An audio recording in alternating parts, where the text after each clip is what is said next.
नमस्कार दोस्तों, स्वागत है आप सभी का आपके अपने ऑनलाइन इंस्टीट्यूट अवगत पाठशाला पर।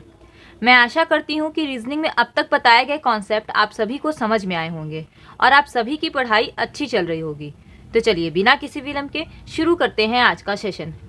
आज हम लोग जो पढ़ने वाले हैं वो है ब्लड रिलेशन। आज हम लोग कौन सा टॉपिक पढ़ने वाले हैं? आज हम लोग पढ़ने वाले हैं ब्लड रिलेशन। ब्लड रिलेशन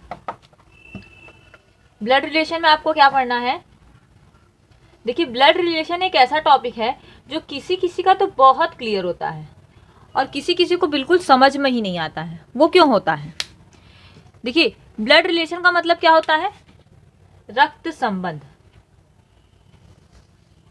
रक्त संबंध। तो यहीं से क्लियर हो जाता है ये चीज कि ये किसी किसी को क्यों बहुत मतलब अच्छे से समझ में आता है और किसी किसी को क्यों समझ में नहीं आता। ये क्या होता है? रक्त संबंध, मतलब कि संबंध इसमें होता है ना, संबंध। तो जो अपने रिलेटिव्स अपने संबंध को अच्छे से समझते होंगे उन लोगों को जो ब्लड रिलेशन का कॉन्सेप्ट है वो प्रॉब्लम नहीं करता होगा। पर जो लोग कहीं कम, जैसे अपने रिलेशन में कम जाते होंगे या फिर अपने रिश्तेदारों को कम जानती होगी ना, चलिए कोई बात नहीं, प्रॉब्लम होती है तो इस प्रॉब्लम का सोल्यूशन आज हम लोग निकाल ही लेते हैं ना।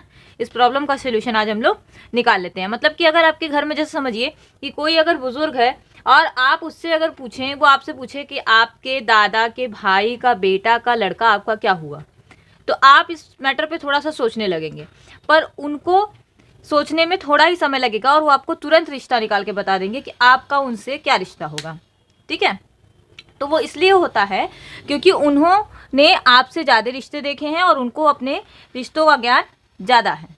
तो इसी तरीके से हम इस कॉन्सेप्ट को किसी एक छोटे कॉन्सेप्ट से आज मैं आपको बताऊंगी कि ब्लड रिलेशन को किस तरीके से समझा जा सकता है। ब्लड रिलेशन को अगर रिश्तेदारों में नहीं गए हैं आप, रिश्तों को मतलब ज़्यादा नहीं ध्यान दिए हैं, तो भी अगर आपका ब्लड रिलेशन का कॉन्सेप्ट आपको जानना है तो आप कैसे जानेंगे? देखिए, ब्लड रिलेशन में सबसे पहले हम लोगों को पढ़ना क्या है? 3 चीज़ें पढ़नी है। ब्लड रिलेशन में क्या पढ़ना है? 3 चीज़ें पढ़नी है। बेसिक प्रॉब्लम, क्या पढ़ना है? Basic problem,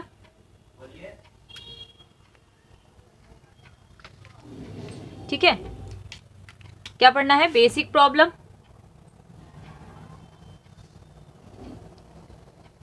puzzle test, basic problem, puzzle test, और पढ़ना है हम लोगों को कोडेड रिलेशन। कोडेड रिलेशन मतलब कि अगर हम बात करें कि रक्त संबंध में किस तरीके से क्वेश्चन या किस तरीके से क्वेश्चन बना जा सकता है, तो इसमें सबसे पहले बनता है बेसिक प्रॉब्लम से, दूसरा बनता है पजल टेस्ट से और तीसरा बनता है कोडेड रिलेशन से। ठीक है, तो बेसिक प्रॉब्लम में नॉर्मल क्वेश्चन पूछता है, पजल टेस्ट में आपका कैसा पूछता है कि मतलब एक साथ कई क्वेश्चन को ना, एक पूरा ग्राफ बना के और उसमें कई सारे क्वेश्चन एक साथ जब पूछता है तो उसको पजल टेस्ट बोलते हैं। और कोडेड रिलेशन में आपको पता होगा कि वो कोडेड देता है, प्लस माइनस का साइन करके जो दे देता है वो कोडेड रिलेशन देता है। ठीक है, तो हम लोग सबसे पहले पढ़ते हैं कि ब्लड रिलेशन को समझने के लिए हमको जानना क्या है। ब्लड रिलेशन को समझने के लिए हम लोगों को जानना क्या है? ज़्यादा प्रॉब्लम नहीं होगी इसमें, आप इस बात को थोड़ा सा समझने की कोशिश करिएगा कि क्या करना है। देखिए, कुछ सिंबल्स को आपको याद करने हैं। देखिए, जैसे ये ट्रायंगल शेप है, क्या है? Triangle shape.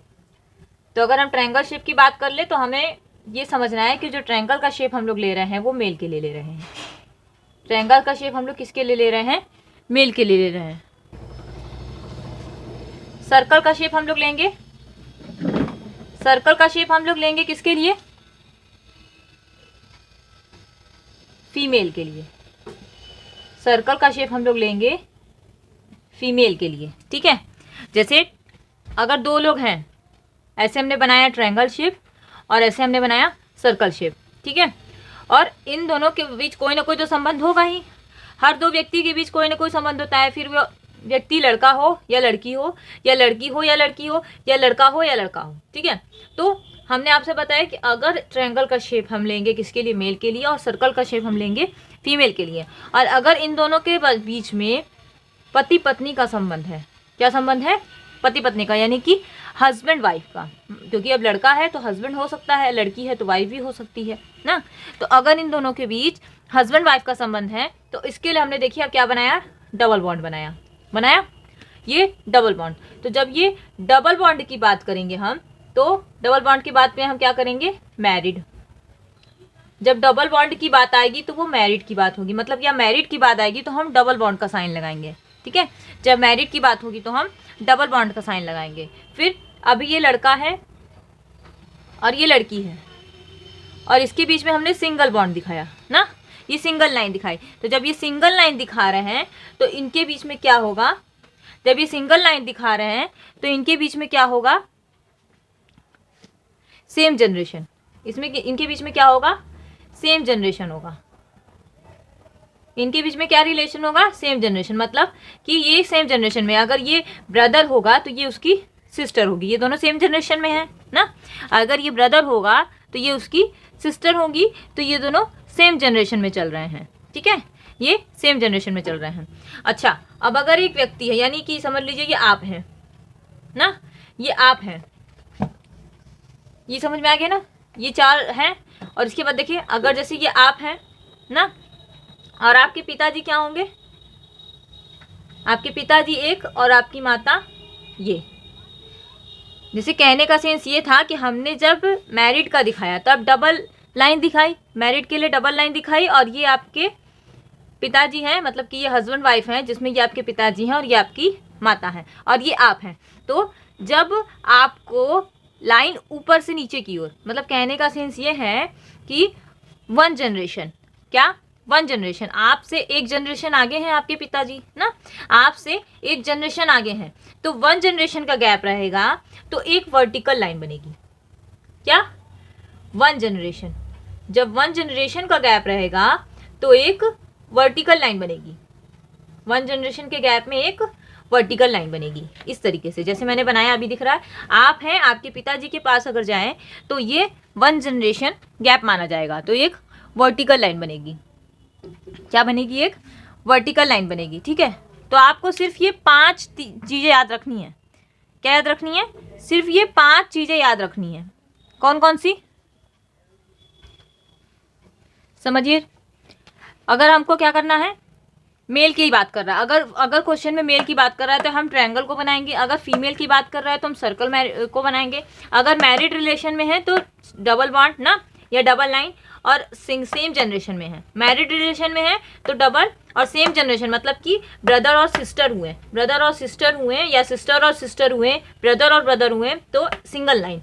और वन वर्टिकल लाइन, यानी कि वन जनरेशन के लिए एक वर्टिकल लाइन आपको बनाना है। ये 5 चीज़ें आपको याद रखनी है, बस ये 5 चीज़ों से ही, ये 5 सिंबल से ही हम लोग काम करने वाले हैं आगे, ठीक है। ये 5 सिंबल से ही हम लोग काम करने वाले हैं। देखिए, जैसे सेम जनरेशन किसके किसके साथ हो सकता है, सेम जनरेशन किसके किसके साथ हो सकता है, थोड़ा सा समझ लेते हैं। जैसे देखिए, ये आप है, मतलब कि समझिए कि सेम जनरेशन क्या है, अगर ये कोई है, कोई व्यक्ति है, ये चूंकि ट्रायंगल है तो जाहिर सी बात है कोई लड़का होगा ना, अब उसकी बहन, उसका भाई, ये सेम जनरेशन है, ठीक है, उसकी बहन और उसका भाई सेम जनरेशन में है, ठीक है। इस तरीके से आप समझ सकते हैं। चलिए, अब इसको आगे थोड़ा सा और समझने की कोशिश करते हैं कि किस तरीके से हम इस चीज़ को आगे क्लियर कर पाएंगे। जैसे देखिए, आपके नाना की, क्वेश्चन को देखते हैं क्या है, आपके नाना की, आपके नाना की 2 पुत्रियां, आपके नाना की 2 पुत्रियां।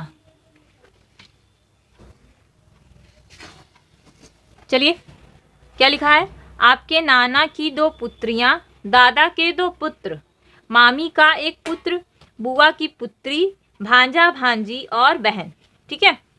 अब थोड़ा सा हम रिलेशन को ड्रॉ करते हैं और यहाँ से कन्फ्यूजन को दूर करने की कोशिश करते हैं। चलिए, रिलेशन बना लेते हैं। मान लेते हैं ये आप हैं, ये आप हैं, आपके से शुरू करना है तो आप अपने आप को पहले बना लीजिए, ये आप हैं। फिर आपके क्या है, आपके नाना, हमने आपसे बताया कि 1 जनरेशन के लिए आपको एक वर्टिकल लाइन बनानी थी। 1 जनरेशन के लिए आपको एक वर्टिकल लाइन बनानी थी। आपने बनाया। आपके नाना तो तब होंगे जब आपकी पहले मम्मी और पापा होंगे। तो यहाँ आपकी क्या निकल के आएगा? पहले आपकी नाना को बनाने के लिए आपको पहले अपनी मम्मी को बनाना होगा। ठीक है, नाना के लिए आपका, क्योंकि नाना का डायरेक्ट तो आपसे संबंध है नहीं, नाना के लिए आपको मम्मी, और मम्मी के जो पापा हैं वो आपके नाना हैं ना। मम्मी के जो पापा हैं वो आपके नाना हैं। ठीक है, ये समझ में आया? आपके नाना, आपकी मम्मी के पिताजी, आपके नाना। अब मम्मी है तो आपके पिताजी भी हुए यहाँ पे। समझ में आया? डबल लाइन, आपकी मम्मी और आपके पिताजी। फिर कह रहा है आपके नाना की 2 पुत्रियां। आपके नाना की एक पुत्री तो आपकी मम्मी हो गई, आपके नाना की एक पुत्री तो आपकी मम्मी हो गई, दूसरी पुत्री आपकी मौसी। दूसरी पुत्री कौन हो गई? आपकी मौसी। दादा के 2 पुत्र। अब दादा कहाँ से निकल के आएंगे? दादाजी का संबंध किससे होगा? पापा से होगा। तो पापा के जो होंगे पिताजी, पापा के जो पिताजी होंगे वो आपके दादा होंगे। मम्मी के जो पिताजी हैं उनकी वाइफ क्या है? आपकी नानी है। मम्मी के जो पिताजी हैं उनकी वाइफ आपकी नानी है, और दादा की जो पत्नी है वो आपकी दादी है। क्लियर? समझ में आ रहा है? आपकी मम्मी ना, उनके पिताजी आपके नाना, उनकी पत्नी आपकी नानी। फिर आपकी पत्नी मतलब कि मम्मी जो है उनके हस्बैंड क्या हुए? आपके पति हुए, सॉरी आपके पिता हुए। जो आपकी मम्मी के पति हैं आपके पिता हुए, और पिताजी के पिताजी क्या होंगे? आपके दादा, और उनकी पत्नी आपकी दादी। इतना रिलेशन है। फिर क्या कह रहा है कि दादा के 2 पुत्र। दादाजी ये हैं, दादाजी के एक पुत्र तो आपके पापा हो गए, दूसरे पुत्र आपके चाचा हो गए, दूसरे पुत्र आपके चाचा या ताऊ जो भी हो गए। ठीक है, फिर मामी का एक पुत्र। अब मामी कहाँ से आएंगी? देखिए मामी कहाँ से आएंगी? आपकी मम्मी की बहन, और आपकी मम्मी और आपकी बहन का एक भाई होगा जो आपका मामा होगा। मामा से होंगी आपकी मामी, उनका रिश्ता उन्हीं से है। आपकी मामी का एक पुत्र आपके जनरेशन में आएगा, नीचे एक जनरेशन का गैप नीचे आ जाएगा, पुत्र है इसलिए ट्रायंगल। ठीक है, फिर बुआ की पुत्री। बुआ कहाँ आएंगी? आपके पापा ना, आपके पापा, उनके भाई और उनकी बहन आपकी बुआ, उनकी बहन आपकी बुआ, और बुआ की पुत्री, बुआ की पुत्री आपके जनरेशन में, बुआ की पुत्री। फिर भांजा भांजी और बहन, भांजा भांजी और बहन। अब आपके भांजा भांजी कहाँ से होंगे?